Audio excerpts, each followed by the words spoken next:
अब जरा ईरान की शर्तें और माजी के जख्मों, फरेब और पीठ पे खंजर की बात करते हैं। थोड़ा पीछे चलते हैं और देखते हैं। साल था 2003, मुल्क था लीबिया और सत्ता थी मुअम्मर गद्दाफी के हाथों में। इल्ज़ाम सैंक्शंस और लीबिया के खिलाफ अग्रेशन, वही पुराने इल्ज़ामों का template, nuclear program, chemical weapons और मिसाइल प्रोग्राम। गद्दाफी ने बात मान ली, उन्होंने अपना न्यूक्लियर प्रोग्राम बंद किया, केमिकल वेपन्स डिस्ट्रॉय किए, मिसाइल प्रोग्राम्स डिसमेंटल किए, वेस्ट की बात मान ली। सैंक्शंस हटाने के लिए वो सब कुछ किया जो कहा गया, लेकिन उन्हें मिला क्या? धोखा, फरेब और पीठ पर खंजर, जिसका जिक्र मैंने अभी अभी किया था। 8 साल बाद 2011 में नेटो की बमबारी ने लीबिया को राख कर दिया, गद्दाफी को जिंदा दफन कर दिया गया।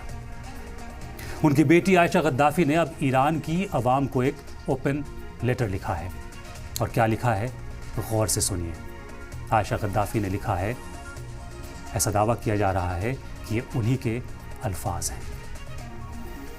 ओ steadfast and freedom-loving people of Iran, I speak to you from a heart full of destruction, pain and betrayal.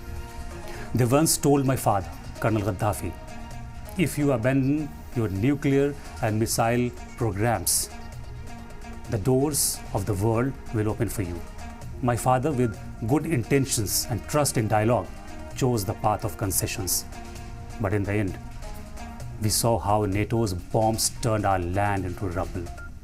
Libya was drawn in blood and its people were trapped in poverty, exile and destruction. आप एक नज़र डालिए पहले के Libya में, यानी 2003 के Libya में और 2011 के लीबिया में। देखिए ये तस्वीरें। लीबिया अफ्रीका के अमीर तरीन ममालिक में से था। 1.6 मिलियन बैरल रोज़ाना ऑयल प्रोडक्शन। ये तस्वीरें भी आप देख रहे हैं स्क्रीन पे, 2003 का और 2011 का ये लीबिया है।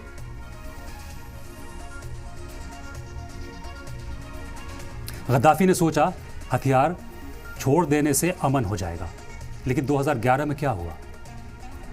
यूएन सिक्योरिटी काउंसिल ने रिस्पॉन्सिबिलिटी टू प्रोटेक्ट के नाम पर रेजोल्यूशन पास किया।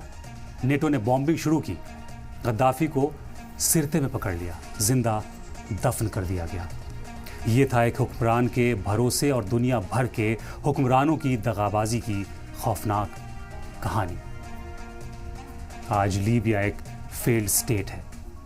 20,000 से ज़्यादा लोग मारे गए थे, 10 लाख लोग बेघर हुए, ऑयल प्रोडक्शन 75% गिर गया। ये हुआ लीबिया के साथ। अब उसी दोराहे पर ईरान खड़ा है। वही शर्तें हैं, वही भरोसे की उम्मीद, लेकिन क्या अब ईरान भी लीबिया की राह पर चलेगा? ये गौर करने की बात है।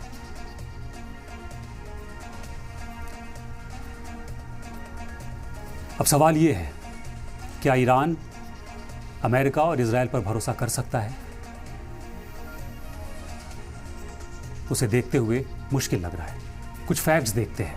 फैक्ट नंबर 1, 2015 में ईरान और अमेरिका को बीच न्यूक्लियर डील JCPOA यानी joint comprehensive plan of action हुआ।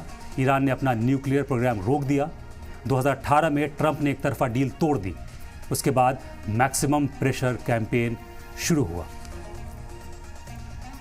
फैक्ट नंबर 2,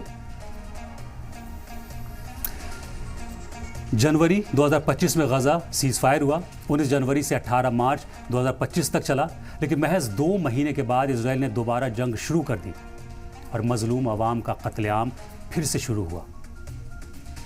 अब देखते हैं फैक्ट्स नंबर 3। बातचीत के दौरान ही ईरान पर हमला हुआ और सुप्रीम लीडर आयतुल्लाह खामेनेई का कत्ल हुआ। And now let's connect the dots. Ayesha Gaddafi ने क्या कहा? आयशा गद्दाफी और मुअम्मर गद्दाफी की बेटी, वो कहती हैं Negotiating with wolf will not save the sheep or bring lasting peace. It only sets the date for the next meal. ये कहना है आयशा गद्दाफी का। हमने आपको दिखाया लीबिया की 2003 और 11 की तस्वीर। अब देखिए लीबिया 2003 और ईरान 2026। न्यूक्लियर प्रोग्राम डिसमेंटल किया लीबिया ने 2003 में, ईरान 2026 में उसका न्यूक्लियर प्रोग्राम अभी भी है। केमिकल वेपन्स डिस्ट्रॉय किए लीबिया ने 2003 में, ईरान मिसाइल कैपेबिलिटीज मौजूद हैं अभी भी। 2003 में लीबिया को कोई उसने इंटरनेशनल गारंटी नहीं मांगी थी, ईरान 3 शर्तों की गारंटी मांग रहा है। 8 साल बाद तबाही हुई थी लीबिया की। अंजाम क्या हुआ? फर्क सिर्फ इतना है, ईरान गद्दाफी की गलती दोहराना नहीं चाहता है। पेज़ेश्कियान ने फर्म इंटरनेशनल गारंटीज मांगी है, लेकिन डोनाल्ड ट्रंप ने अब तक क्या कहा? वो कहते हैं we don't want to leave early, do we got to finish the job. और फिर कहा practically there is nothing much left to strike, यानी अमेरिका के पास जंग खत्म करने का इरादा नहीं है, बल्कि फिनिश द जॉब का इरादा है। तो फिर गारंटीज कहां है?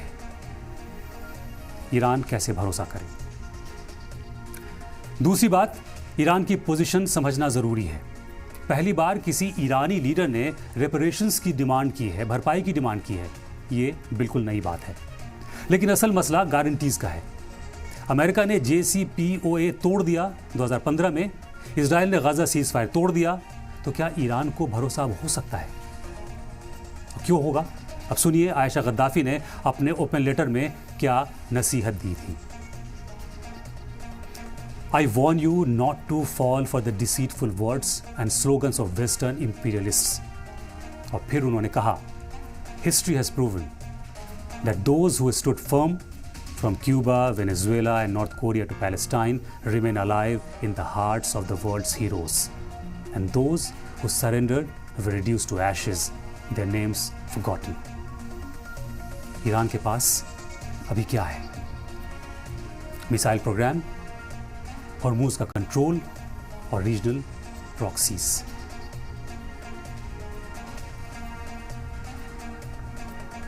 ये सब उसकी बार्गेनिंग चिप्स हैं ईरान की।